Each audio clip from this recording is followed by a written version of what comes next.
आज आपण पाहणार आहोत कांद्याचे पकोडे, जे की क्रिस्पी असतात. एकदम पावसाळा आहे आणि पकोडे खाणार नाही असं तर होणारच नाही. तर चला आपण सुरू करूयात.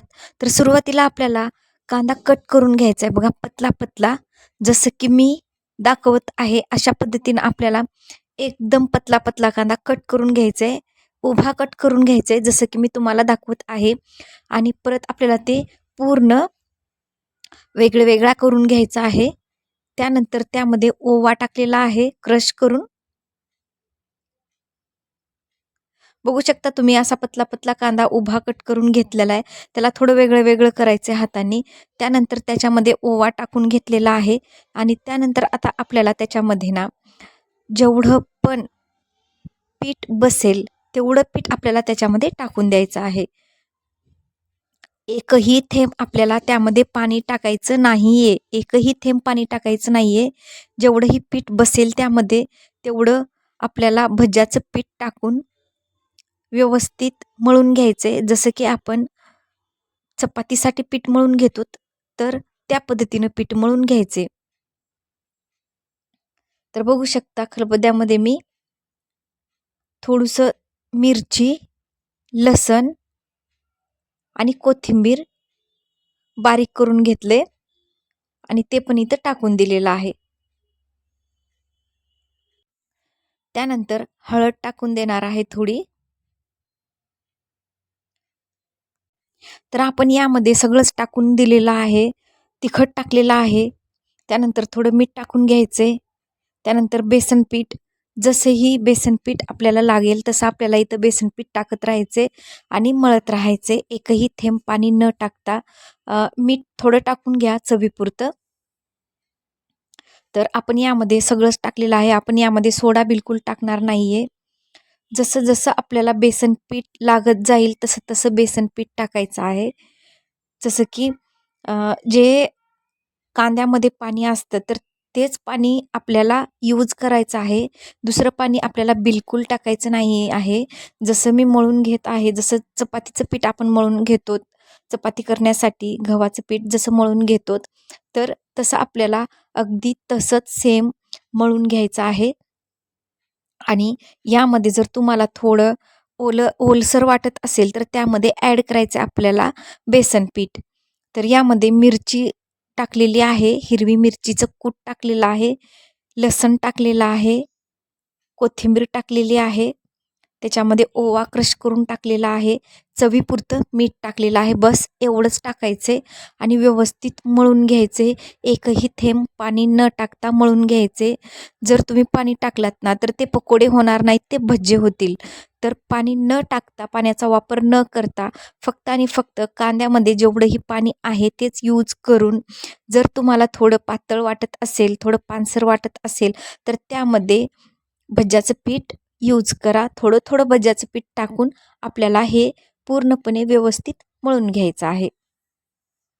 जसं आपण बाहेर रेस्टॉरंटमध्ये बाहेर आपण पकोडे खातो, सेम तसेच कलरही तसाच आणि एकदम क्रिस्पी लागणार आहेत.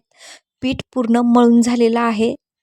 तर आता आपण कढई गरम करून घेऊयात. त्यामध्ये ऑइल टाकून घेऊयात आणि आपल्याला ऑइल किती टाकायचे, तर जेही आपण पकोडे टाकत आहोत ते पकोडे आतमध्ये पूर्ण गेले पाहिजेत इतकं आपल्याला ऑइल घ्यायचं आहे. तर नक्कीच तुम्हाला रेसिपी समजली असणार. तर सुरुवातीला आपल्याला थोडंसं एकदम किंचितचा पीठ घ्यायचे आणि तेलामध्ये टाकून बघायचे, जेणेकरून ते तेल गरम झालं की नाही हे आपल्याला समजून येईल. तर कढई ठेवलेली आहे. ऑइल पण छान गरम करून घ्यायचे. तर मी प्रज्ञा कदम, प्रज्ञाच किचन स्टुडिओमध्ये आपलं अगदी मनापासून स्वागत. मी रेसिपी स्किप न करता तुम्हाला दाखवत आहे. तुम्ही पण स्किप न करता पहा. ज्यामुळे माझे छोटे-छोटे टिप्स आणि ज्यामुळे तुम्हाला रेसिपी अप्रतिम बनेन आणि व्यवस्थित समजून येईल. त्यामुळं स्किप न करता पहा. तर यामध्ये आता आपल्याला छोटूसं पीठ टाकून पाहायचे, थोडं पीठ टाकून पाहायचे, ज्यामुळे आपल्याला समजून जाईल की हे तेल गरम झालेलं आहे की नाही.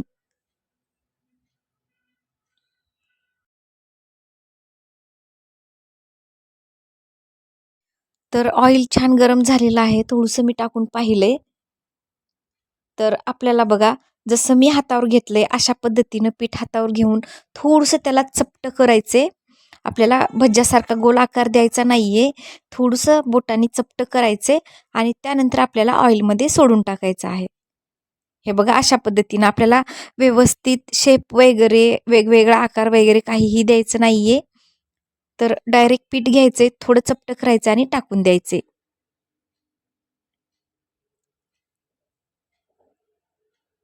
आणि आपल्याला मीडियम गॅस ठेवायचा आहे. जर कमी तुम्ही गॅस ठेवला तर आतून ते शिजणार नाही, भाजणार नाही, क्रिस्पी होणार नाही. एकदम फुल गॅस ठेवलात तर ते वरती तुमचं क्रिस्पी होईल, ब्राऊन पर होईल, पण आतून ते व्यवस्थित तळणार नाही. तर त्यामुळं मीडियम गॅस ठेवायचे आणि आपल्याला थोडं जास्त वेळ तळून घ्यायचे, ज्यामुळे ते आतूनही क्रिस्पी होईल, बाहेरूनही क्रिस्पी होईल आणि आतूनही छान तळल्या जाईल आणि कच्चं बिलकुल राहणार नाही.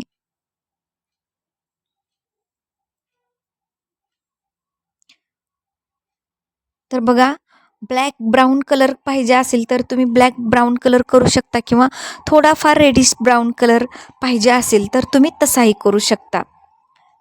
जर तुम्हाला जास्त क्रिस्पी पाहिजे असतील ब्लॅक ब्राऊन तर थोडं जास्त वेळ तळून घ्या. नाहीतर तुम्हाला रेडिश ब्राऊन पाहिजे असेल तर थोडं कमी तळून घ्या. बघू शकता, वाव, मस्त एकदम क्रिस्पी झालेले आहेत.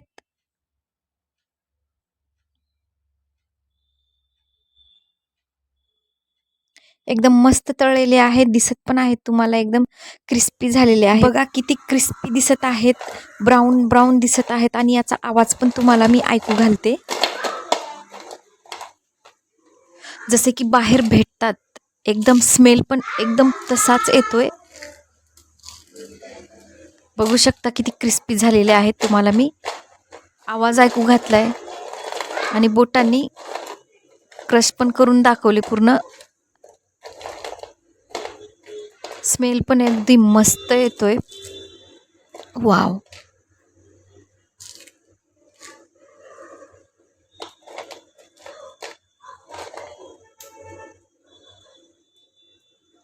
हे बघा आवाज. तर तुम्हाला समजलंच असेल, एकदम मस्त पकोडे झालेत गरमागरम. बाहेर पाऊस आणि पकोडे खायची इच्छा झाली ना, नक्कीच ट्राय करा.